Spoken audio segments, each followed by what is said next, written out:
आज मैं जिस केस के बारे में आपको बताऊंगा, ये भी मेरे प्रीवियस केस की तरह मिस्टीरियस एंड स्ट्रेंज था। बस इत्तेफाक से इस केस में विटनेस करने वालों की मानो गिनती नहीं थी। ये केस भी साल 1957 का काफी चर्चा में रहने वाला केस बन गया था। आज जिस केस के बारे में बात कर रहा हूं वो है द लेवलैंड यूएफओ केस।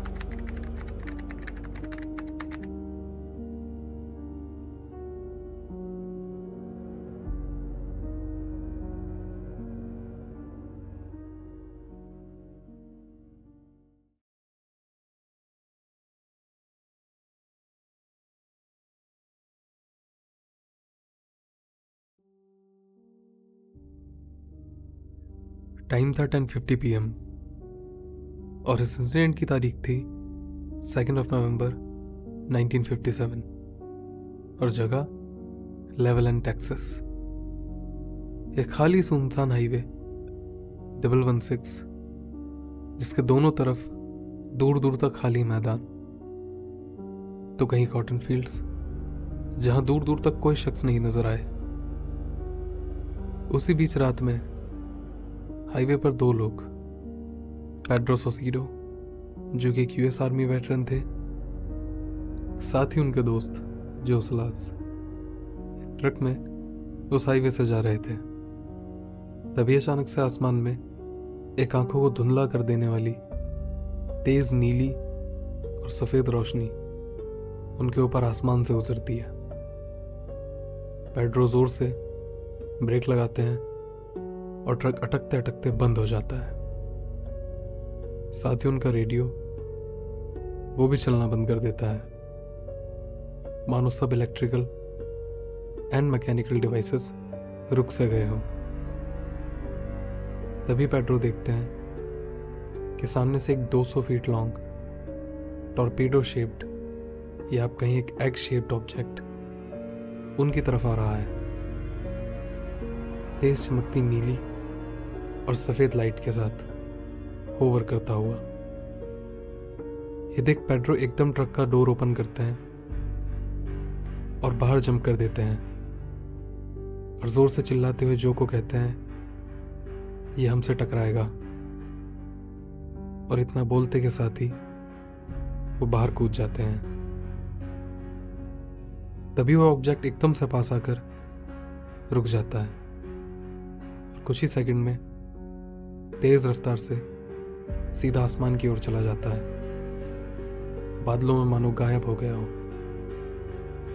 पेड्रो बताते हैं जैसे ही वो चीज आसमान में गायब हुई, उसके बाद एकदम से रेडियो और ट्रक सब ऑन हो गए। ये देखते ही पेड्रो और जो तुरंत ट्रक स्टार्ट करके सबसे पास के फोन बूथ जाते हैं और लेवलैंड पुलिस को इसके बारे में इन्फॉर्म करते हैं।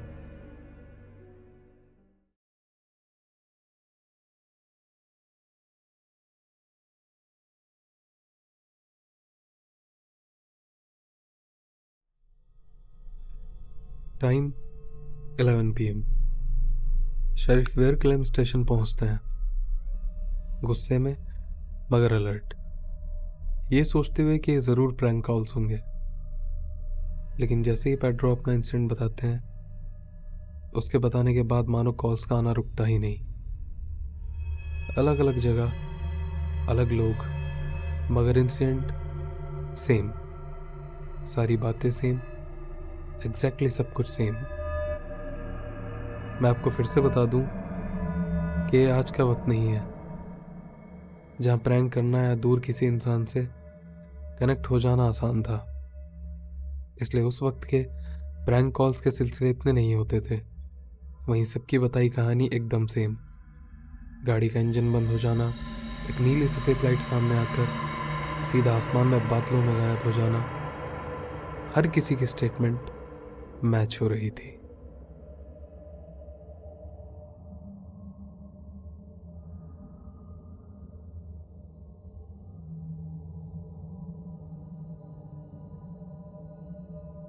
Time 12 AM। दूसरे विटनेस थे Mr and Mrs WW Wilbank. Mr Wilbank बताते हैं कि उनकी गाड़ी भी बीच रास्ते में अचानक अटकते अटकते हुए रुकी और धीरे धीरे गाड़ी की लाइट्स एंड इंजन दोनों बंद हो गए। सब कुछ एकदम अचानक सन्नाटे में बदल गया। तभी मिस्टर एंड मिसेस विल्बैंक देखते हैं एक बड़ा एग शेप्ड ऑब्जेक्ट चमकते हुए जमीन से करीब 100 फीट ऊपर हवा में होवर करता हुआ। मिस्टर विल्बैंक बताते हैं कि उसकी रोशनी इतनी तेज थी कि जैसे रात के अंधेरे में दिन कर दिया हो। अंदर से पूरी कार चमक उठी हो। इससे पहले कि मिस्टर एंड मिसेस विल्बैंक कुछ सोच पाते या कर पाते, तभी अचानक वो चीज आसमान की ओर एक इम्पॉसिबल स्पीड से मानो गायब हो गई। ठीक उसी तरह जिस तरह पेड्रो ने एक्सपीरियंस की थी। और यहां की उस चीज के जाते ही कार खुद ब खुद स्टार्ट हो गई। सब कुछ पहले की तरह ऑन हो गया। इसी तरह स्टेशन पर और भी लोग रिपोर्ट करते हैं, जिनमें कुछ नाम जॉस अल्वारेज, रेमन फॉलर और भी कई लोग। इसमें यह नाम आप याद रखिएगा, मिस्टर रेमन फॉलर। मैं आपको इनसे जुड़ी एक अहम डिटेल्स शेयर करूंगा।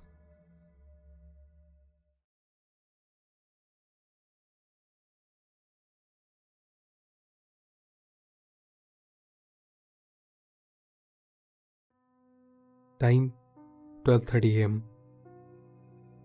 शेरिफ क्लेम डिसाइड करते हैं कि वो खुद से पर्सनली जाकर चेक करेंगे आखिर ये सब हो क्या रहा है। शेरिफ क्लेम भी उसी हाईवे पर निकलते हैं।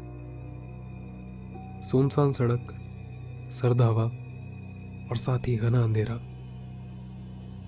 जैसे ही शेरिफ क्लेम कुछ दूर बढ़ते हैं, लेवलैंड हाईवे के छोर पर जाकर उनकी कार भी अटकते हुए बंद होती है, जिसके साथ लाइट्स पे फ्लिकर करते हुए बंद हो जाती है। शेरिफ काफी बार कोशिश करते हैं मगर कार स्टार्ट नहीं होती।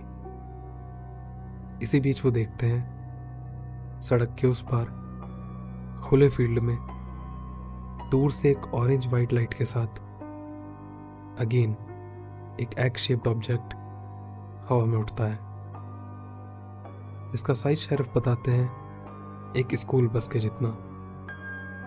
और वो इस तरह सन्नाटे से हवा में उड़ता है मानो उसमें कोई इंजन ही ना हो, बिना किसी आवाज के बस होवर करता हुआ।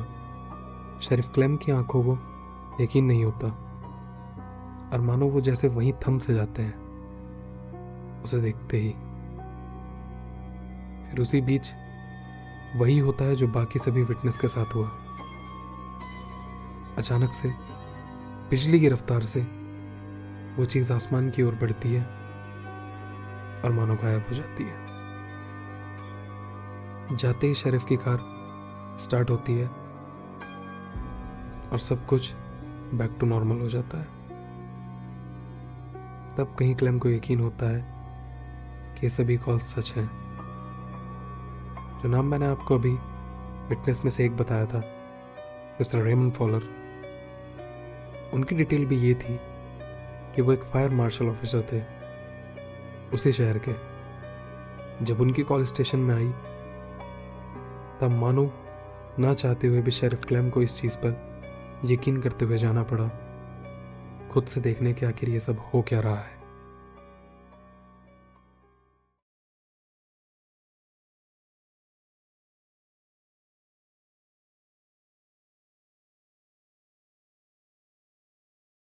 Time 2 AM।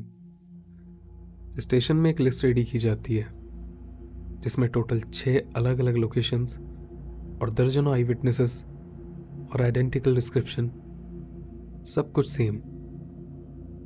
ये सब कुछ देखते हुए पूरे टाउन में रातों रात मानो पुलिस चारों तरफ अलर्ट पर निकल जाती है। पूरे लेवलैंड में एक डर का माहौल हो गया। साथ ही साथ एयरफोर्स को भी इसकी जानकारी दे दी गई।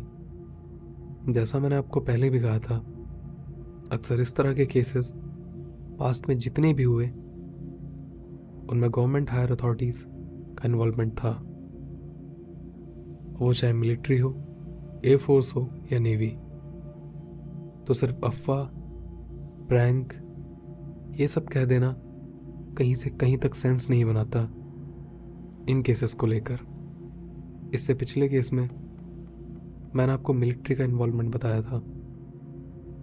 अगर आपने वो वीडियो अब तक नहीं देखी तो जाकर देखना ज़रूर, द लॉनी ज़मोरा यूएफओ केस। इसी तरह इसमें भी एयरफोर्स का इन्वॉल्वमेंट हुआ था। साथ ही आगे कई ऐसे केसेस हैं जिसमें नेवी भी शामिल हुई थी।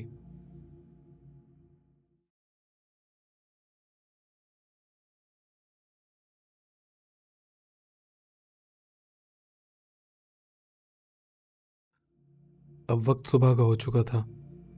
तारीख 3 नवंबर।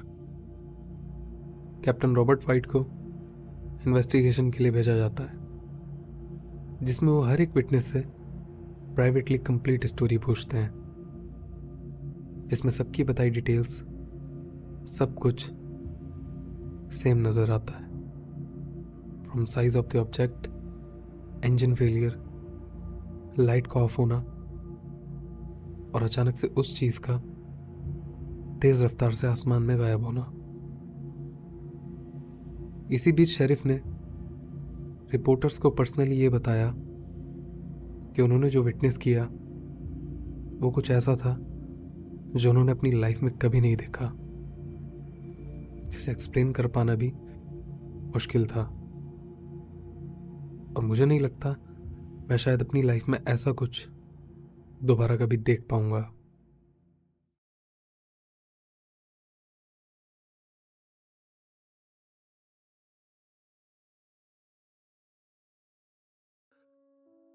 हमेशा की तरह इस केस में भी वही जवाब गवर्नमेंट ऑफिशियल्स की तरफ से सबको मिला जिस तरह की रिपोर्ट्स में मिलता आया है। एयरफोर्स ऑफिसर अपने स्टेटमेंट में कहते हैं कि एक इलेक्ट्रिकल स्टॉर्म था जिसके चलते लोगों को हेलुसिनेशन हुए, मानो आसमान से बिजली कड़कती है जिस तरह। उन्होंने इस तरह की किसी चीज़ को अंधेरे में देखकर हेलुसिनेट किया। लेकिन पब्लिक ने इस थ्योरी को ज़रा भी बिलीव नहीं किया। इवन शेरिफ क्लेम ने खुद इस स्टेटमेंट को बेसलेस बताया था, बिकॉज जिस रात ये इंसिडेंट हुआ उस रात ना ही मौसम कुछ इस तरह का था कि थंडर स्टॉर्म हुआ हो, ना कि खबर ऐसी थी कि मौसम खराब होने वाला हो, ना बिजलियां कड़कती लोगों को नजर आई, नहीं बादलों में कुछ बदलाव। बट एज ऑलवेज गवर्नमेंट हमेशा हमसे काफ़ी कुछ छुपाती आई है, और इस तरह के केसेस में भी बस पब्लिक को शांत रखने के लिए ऐसे स्टेटमेंट पब्लिश कर दिए गए सो दैट केस को लेकर एक क्लोजर मिल जाए। But for us it's unsolved closure. ये केस भी कई सालों तक सुर्खियों में रहा और इसे भी लोगों ने best documented close UFO encounter claim किया, जिसमें कई हिस्टोरियन से लेकर कई यूएफओलॉजिस्ट सबने इसे रियल फिनोमेनन माना। सो आज के लिए बस इतना ही। आगे फिर मिलेंगे आपसे नेक्स्ट सैटरडे एक और रियल अनसॉल्व केस के साथ। And for my motivation please do subscribe this channel so that मैं इसी तरह वेल रिसर्च्ड रियल इंसिडेंट आगे आपको एक्सप्लेन करता रहूं। Till then, bye bye.